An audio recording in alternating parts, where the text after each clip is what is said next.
The Paul Leslie Hour, helping people tell their stories. And now, your host, Paul Leslie. Hey, it's me. Ladies and gentlemen, thank you as always for joining us here on the Paul Leslie Hour. And today I'm joined by B. Earl Sinks. I'm going to tell you a little bit about him and then you're going to meet him. He is a songwriter and a producer. He is the son of the late Big Earl Sinks, which I am positive every one of you has heard that man's voice. And we became acquainted with one another through a past guest on this show, Buzz Raven, which was very well received. And B. Earl Sinks and I have been corresponding, and it's a pleasure to welcome him. Mr. Sinks, how are you? Oh, thank you. I'm doing well. I can't complain. I mean, if I did, nobody would really care anyway, but I'm doing good. How about you? Oh, I'm doing well. And B. Earl, you hang your hat in Tennessee. I do. Where were you born? I was born here in Nashville. Okay. I'm actually native, and then I would frequently move back and forth between Nashville and Texas. And, I see. A lot of friends, even when my mother and father lived in Texas, I would, once in a while I'd take a break and I'd drive down to Brownwood, down to Clark Martin's house and hang out with him for a couple of days and see if we couldn't write something and it'd give me a break away from the farm out there. But, I'd known Sonny ever since Dad was running UA, United Artists, and him and Dale Reeves and all of them were on the UA board together. So I was lucky. I got to know a lot of writers over the years, and that's where I kind of took to leaning toward that side. I didn't like the administration of publishing in, although Dad wanted me to go to Belmont when Don Gant was running it, to where I would know more than just the average songwriter and wouldn't be taken advantage of by other companies if I was writing for them, which was smart. But now the way things are, it's null and void anything that I'd learned back then, because man, streaming and download and publishing has changed a lot. Very true. Now tell all the listeners out there, how would they know your father? Oh, Lord. Well, he started out as a solo artist, but he was also one of the Crickets. He started out with Bob Wills when he was 12, because my grandmother's cousin was Sleepy Johnson, who was with Bob Wills, and Bob had his headquarters there in the Panhandle, so Dad would work the summers, and then his dad was a guitar player and singer with the Light Crust Doughboys. And so, it just, all of them played. His sisters were the Gold Dust Twins. I mean, they all played instruments, but, I think Dad and Tommy Allsup met when Dad was working with Bob during the summers, but even after Buddy quit the band, Dad's the one who took lead. He did things like I Fought the Law and Love Made a Fool of You and Someone, and things of that nature. And then after Buddy's death, him and Bob Montgomery moved to Nashville, where he either played or sang on over 60% of all the sessions in Nashville. Wow. And, yeah, Wesley Rose, he'd be writing for Acuff Rose, but Bull Wesley and them, they'd use him on every artist that was on Hickory. So, but he did all of Mel Tillis's, Del Reeves, Mel Street, did all their harmony on almost all their records for years and years. So he was an actor? Yeah, he did 3 films, Girl from the Back Row, White Lightning Road, and That Tennessee Beat. At the time, while doing these movies, he was running Ace of Heart Records, where he was producing John Anderson, Wild Bill Emerson, and a bunch of people. And they wanted him to do Walking Tall, and he thought it was going to be just another B film, and he turned it down. And he said, out of all the films, that was the one he should have done, But I remember seeing him at the drive-in when I was little. We'd be going out to Amarillo toward home and see one at the drive-in. It's kind of cool. Absolutely. What would you say was the biggest lesson that you learned from your father? Stick with one name. There's a bootleg album out called The Man with 1,000 Names, and it's because every time he would change record labels, they would change his name. So he'd be Earl Henry on Dot, or Earl Sinks on Decca, and then Earl Richards on one, and so, or Sinks Mitchell. And so they kept just changing his name on different, every time he changed a label. So there's that, and after school sessions with Earl Sinks. But that also has the Crickets and the Omegas. Because after the Crickets, him and Nora Wilson and Bill Fernandez were the Omegas on Decca, opening up with Tony Bennett. Wow. So your father sang the lead on I Fought the Law. Yeah. I Fought the Law and Love Made a Fool of You. It released in, I think it was 59. It was on the Complete Crickets first album, or In Style with the Crickets was the first album.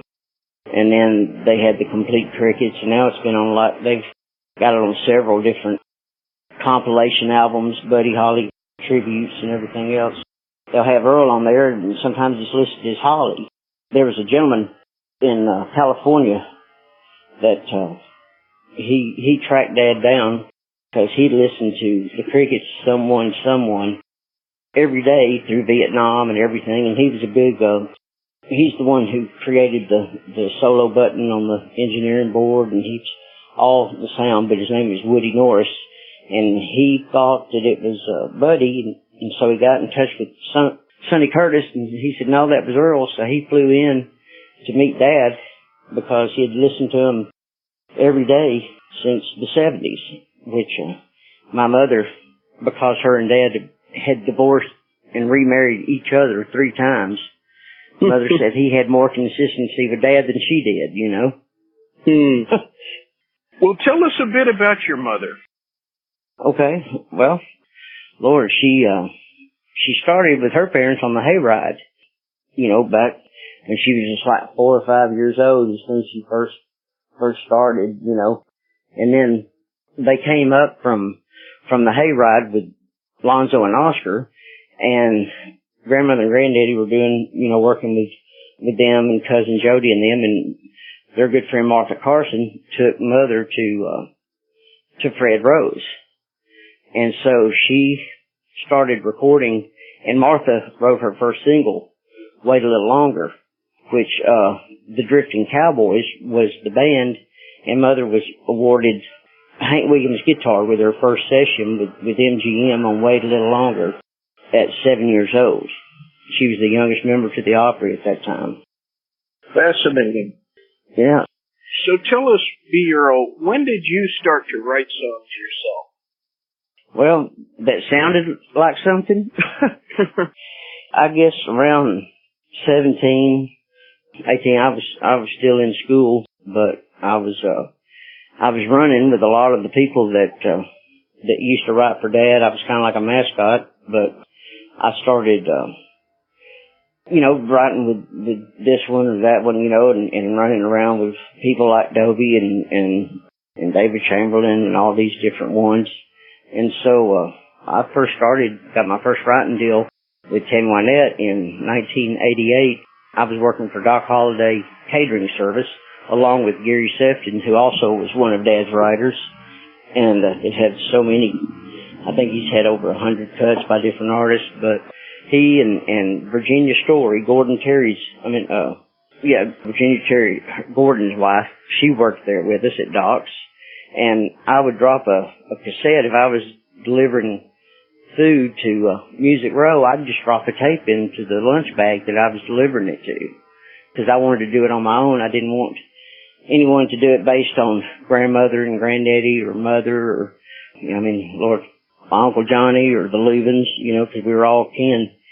So I wanted to do it on my own, and lo and behold, they called me. They liked the songs and had me come, and I started writing for her in '88. So that was fun. And doing package shows with her, with Tammy Wynette and Billy Joe Spears and Tommy Cash and David Allen Coe, doing package shows. Fascinating. What was Tammy Wynette like? to work around. Or she was to a be in her sweetheart. presence. She was a sweetheart. You know, because because they knew Dad and grandmother and granddaddy and everything, I was kind of brought in with welcome arms. But, and me and her daughter, Tina, went out, you know, we'd go hang out together. And, I knew Georgette. George was really, man, he'd get on us about writing sad country songs. Me and a friend of mine, that was really what I've been able, every cut I've ever had, most of them were sad songs. And so, he said, man, y'all get in there and you're not getting your draw until you can come out with a happy song. And so we stood in there in that room, and about 3 hours later we came out with a song called Not One Happy Song. So, George and Tammy just threw their hands up and said, well, whatever, you're gonna, you know, write what you write. And so that was kind of cool. I was writing with Mark Gray back then over at Tammy's. You remember Mark Gray that was with Exile? I don't know that writer, no. Yeah, he was a singer also. He was part of Exile. Then he was a solo artist. But he was a really cool guy. Now, you just said a moment ago, a lot of your cuts, or all of your cuts, are sad songs. Why do you think that is? Well, I'm a guy that used to stay at the house a lot, that I'd run around with. Mickey Newberry was probably one of the most saddest writers I've ever met, you know. And he and Tommy Collins were two of my best friends and influential writers that I loved their style, but I don't know, it was an outlet for me. Instead of, you know, going through the emotions and you know, go through a breakup and cry and drink, I figured I would just write about it and save myself the pain and the money. Well put. You know, even the up-tempos even the things that were up-tempo were still, if you listen to the lyrics, were kind of sad. There was a thing on the Remingtons on B&A, and that me and two of the others of the members of the band, Rick Yancey and Richard Menagra, that we wrote that was on the Blue Frontier album called When Love at First Sight Goes Blind. At the time, I was trying to get Jimmy to write with us, and Jimmy he just thought it sounded kind of corny, and he didn't see it. And so me and Richard and Rick got together, and we finished writing it, and we called Jimmy in Memphis, and he demanded to sing lead on it. And he said, well, from now on, anything y'all write without me, I get to sing lead on. So, you know, that was pretty cool. And you know, me and Rick still write together after all these years. What do you think is the most important thing to keep in mind when you're writing a song? Write what you know. Write your life experiences, whatever, you know, you've been through, because it's going to come off a lot better. Gary Gentry, that is a great songwriter, he wrote The Ride and The Corvette and a bunch of stuff, and he was one of my friends. We used to write together, and I asked him how to get a hit, and he said, you try to get as close to the word you shouldn't use without the kids knowing what you're talking about, and you'll have a hit, you know. and so I thought, well, there you go. And me and Jimmy and Rick would write together. You know, we have a song called I'll Take Up, where he takes off, that is really cool. I don't know, I kind of went toward the sad songs because it was a way to express myself without, you know, just going through it forever. But yet I still write about the same ones that caused that years ago. So, you know. Earlier in the interview, you mentioned going over and being around Sonny Throckmorton. Mm-hmm. What songwriter would you say has taught you the most about songwriting? Oh, man. Actually, I would have to say it was probably Buzz and Rick were probably two of the most people that taught me prolifically how to put something in a way that will come across a lot better than using a particular word or whatever. And because they are both so much alike, and we wrote a great song together that, matter of fact, I had Buzz give it to Cannon not too long ago that me and Rick and Buzz wrote called I Still See Her Leaving. But those are probably two of the main ones, because me and Buzz would run off together. We'd be gone missing for a week or two, and people would be calling me wondering where he is, because they knew I was either with him or knew where he was at, and we'd go down to Alabama or we'd go somewhere and stay in his trailer and write.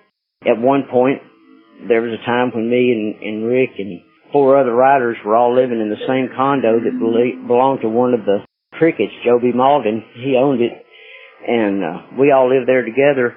And so there was constantly someone writing every day. I mean, we wrote every single day because we all lived there together, and we'd all get our draw at the same time. And so then middle of the month when everyone was broke and we'd be watching cooking shows for dinner, you learn to write some real sad songs when you're hungry. Interesting. I bet. And I loved rock. Mother and Dad sing on his songs, on his records, and Dad would. And I remember going to his house back in the 70s, and so I've known him a long time. I'm glad you brought up Buzz Rabin. He's a very entertaining person to talk to. He doesn't seem to think so sometimes about himself. He did such a great interview for the show, and then, he called me later and said something about how he was rambling on, which I don't think he was. But tell us, who is the real Buzz Rabin? Oh, wow. Because his son is helping me redo my kitchen, I want to be careful with this one. Buzz he's one of those people, he's like Bud Renault. The longer you know him and the more you realize the things that he's done. And also being around him without even realizing, even when I was little, when he was writing for Mel's office, Dad would come in, he'd be singing on something that Buzz wrote that Mel recorded. And, and so it was kind of a weird way that me and him wound up running together. He is probably one of the most entertaining, and, I talked to him for about an hour today on the phone this morning, and we were talking about a songwriters festival that we did here in Nashville. And it was one of the first songwriter festivals they had in Nashville. Well, me and him we'd been up and roaring for about 3 days, and with no sleep. This lady asked me to be one of the speakers at the Songwriters Festival. I couldn't tell you one word that I said to those poor guys, but apparently they just thought it was the most hilarious thing they'd ever heard. And so that night, me and Earl Clark were closing out the whole week festival, doing a show, me and him and Buzz, but the funniest thing, I tell you what, is when me and Buzz first started writing together back in the late 1900s, we were out at a place called Bell Cove in Hendersonville. And Paul, you'd have to know the club. I mean, where we were at, there was like in the back where they would have like tables for the restaurant. And then you had the whole dance floor in the front stage.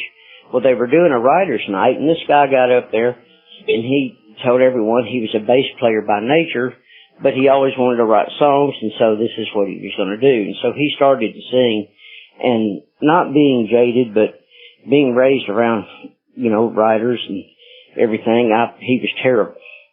And, and I didn't want to say anything, and it seemed like I was being snooty in front of my new friend, Buzz Rabin. So I didn't say much, and I went to take a drink, and about the time as I was drinking a sip of that margarita, Buzz said, "Man, he ought to keep playing bass so he could starve in spurts." Well, I got so tickled, I got choked, and it went down the wrong way, and I started coughing. Well, Buzz he was going through training to be a nurse. His wife was a nurse, but he realized that I was no longer just laughing, but I was turning blue and choking. So he tried to get behind me to do the Muhammad maneuver to get me to breathe, and I was trying to get him off of me, and he kept grabbing me. So all of a sudden, all you see is me and him, with him behind me, doing the bunny hop all the way out the front door of this club, and everything stopped. The singer stopped. You could have heard a pin drop except me choking to death. And everybody watching him just kind of bunny hop behind me all the way out the door. And I don't think we went back for like 15 years. But it was the funniest thing, because then we'd go to a club, and if someone was bad, Buzz would say, "Hey man, you know we can put a stop to this." And I'm like, "Oh no, this is a good watering hole. I'm not doing that." But I tell you, it was like being able to hang out with my father and do the things that I wanted to do with him, that he had already was at a point where he was doing producing and doing everything else, and everybody, knew him. It was like a connection there.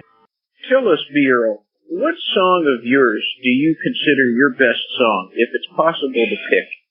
I think it would have to be, well, it's one that me and Hoss wrote called Pieces of Love, and we almost had it cut on the, Big Little River Band almost cut it, but they decided at the last minute. But that, in the meantime, I wrote with my cousin Kathy Louvin, who is our Louvin's daughter, and my Aunt Faye. My grandmother's sister was married to Ira of the Louvin brothers. And so, but Kathy had a bunch of hits, and me and her wrote a song called In the Meantime, which we had Gregory come in and sing a demo on. Well, in 2009 or 10, he went in, he put a little more fiddle on it, and he released it as a single, and it was Clinton's first single after 13 years or something like that, and it debuted on the independent charts at 10, and then stayed at number 3 and number 2 for almost 6 months, just on the independent charts and on the internet radio and all the different stations. And it was kind of his comeback song that me and Kathy did. And when we wrote it, Clinton told me anytime I had a song that I wanted him to sing on, all I had to do was call and tell him, because he loved it so much. Now I'm going to put you on the spot. All right. Would you sing a line from In the Meantime for our listeners?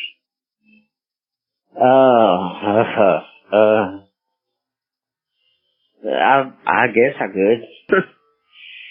When promises get swept neath the jealous heart, and foolish pride moves in to tear a world apart, walls go up as we come down to nothing left to say, but hateful things as our love slips away.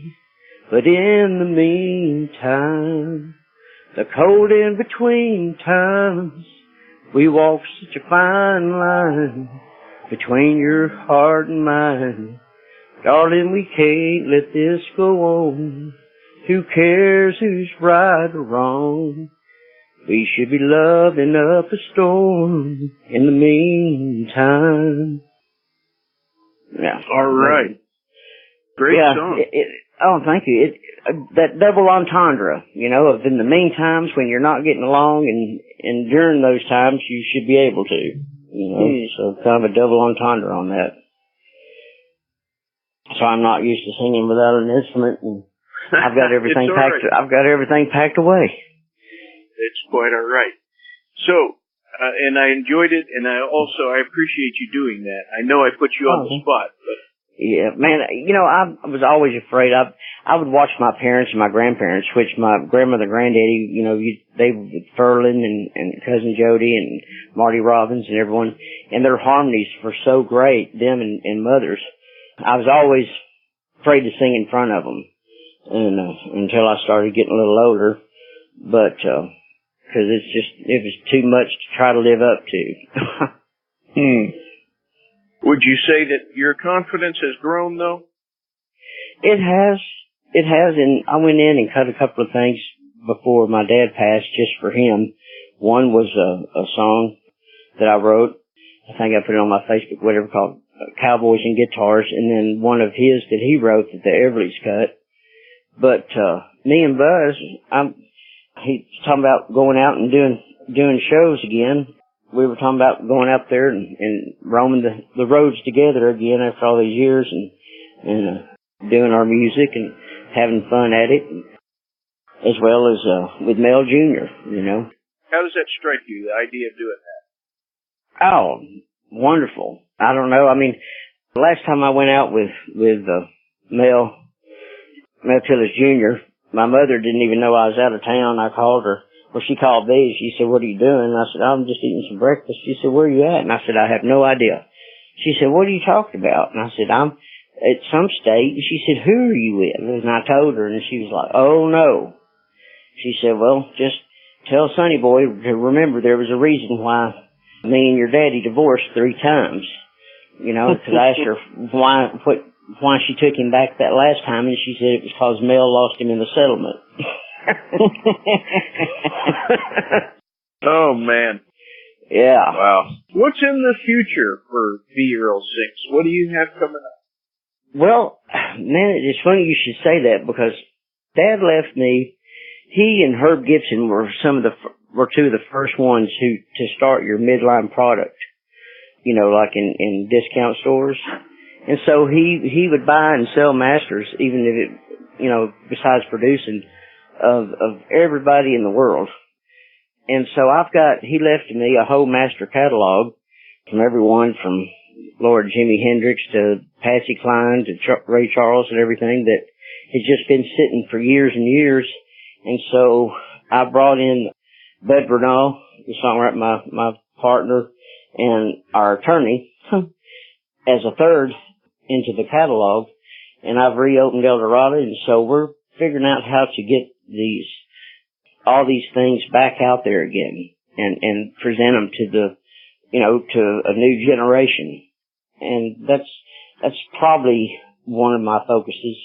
And even the stuff that you know, I went in and with Jimmy Griffin and recut 15 of Brett's greatest hits that's just sitting there that I need to go in and remix and get out. And then a thing that Dad did on Mark Denning of 40 Years of Love Songs that I went in and remixed to put out. And so I'm just, I don't know. I'm doing stand-up.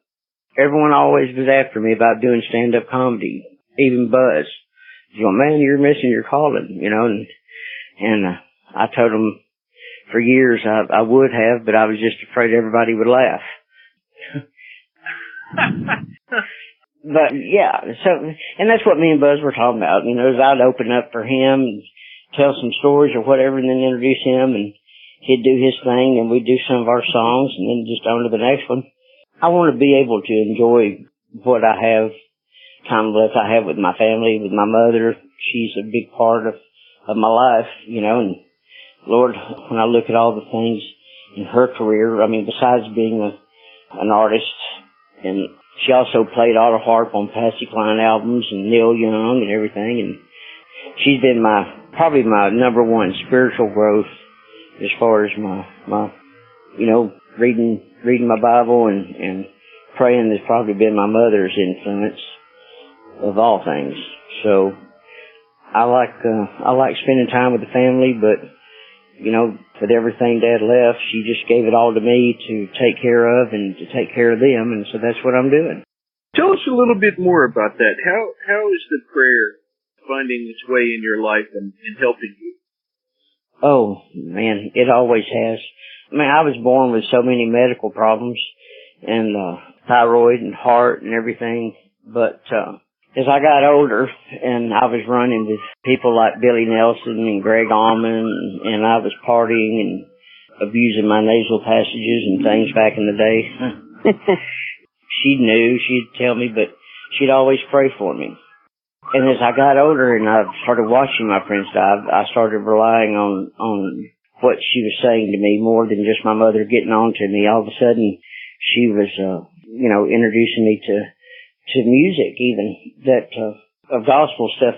I never was a big gospel fan until she turned me on to a certain person or whatever. But when my father was passing 3 years ago, I was in the process of trying to buy this house that I'm now trying to get out of. I didn't realize how bad it was, but we were staying up there, And God had us right there where He wanted us to be. We thought we were going to close in 5 days, and it was 3 months. And so we were right there helping take care of Him and then helping her with the adjustment. And she's only 8 miles away, and we make sure that we talk at least once a day, or she sees my face at least twice a week if we can, you know. I go up and mow the yard for her, and we go and have breakfast. And, you know, she's my spiritual rock that if I have a question I can go to, and she usually knows the scripture to tell me to look up. That's wonderful. What is the best thing about being B. Earl Sinks? Oh, man, if I knew that, I'd have a nicer house. Man, I don't know anybody that would want to steal my identity, you know. I don't know. I think having been raised the way I was with all the music around us, and I wish I'd had, when I was little, I had recorded them sitting around in the den and things of that nature, but to have all the memorabilia and the films and pictures that no one has ever seen of, like Jimmy Dickens and them and Mother Maybelle sitting in the house playing, and just having the world of people that I've gotten the luxury to be around and know, like Tommy Collins and Mickey Newberry and Throckmorton and Butt and all these people. I would have never known them had it not been for my parents and my grandparents. And my grandfather was Loretta Lynn's agent. He ran Wilhelm, but Granddaddy, everybody knew Smiley Wilson is one of the kindest people in the industry, and my grandmother was known as the one that would just say just about anything. And so that's probably where I get a lot of my humor from, is my grandmother, because she definitely had a sense of humor. She was known as the queen of the one-liners at the Opry, you know. And it's funny, I got pictures of where Farron had signed to mother and grandmother, you know, Rita, I love you so much, and this, that, and the other, Farron. And then the picture when I was running with Farron said, to Brandon, you're full of, you know, but I love you, Uncle Farron. You know, so, you know, it's funny how the relationships change, but I think that's the best part of being me is the family that I got to grow up in. I always like to close the interview by giving the guest the microphone, and this doesn't have to be limited just to music. What would you say to anyone who's tuned in? Oh, do what you love to do, no matter what it is. Don't do something just because it's a paycheck that gets you from week to week. Do what your passion is, because life is too short to do anything that you don't like to do. And if you find a way just to achieve it on a daily basis, make one step toward whatever your goal is, that your dream is. Make that step each day until you're able to do your dream, and make it to where you can live the life that you want to live. But life is too short to just muddle through and hope for the best when there's something that in your heart you know you should be doing. Very well put. Well, thank you. May I call you Little Earl? Absolutely. Little Earl, thank you very much for being a guest on the show. Thank you so much for asking. It's my pleasure. Thank All right, you, sir. Until next time. Yes, sir. You have a blessed day. And same to you. Thank you, sir. Bye-bye. Zapabi, papa, do nak jiba, loop dikis on the guzia, the kazagika like a pina, say the bocheki, yaki, bonking, cockatiki, tukon, kitty donkey, boot, be like a toozy, gone, diddly bonga, goodbye.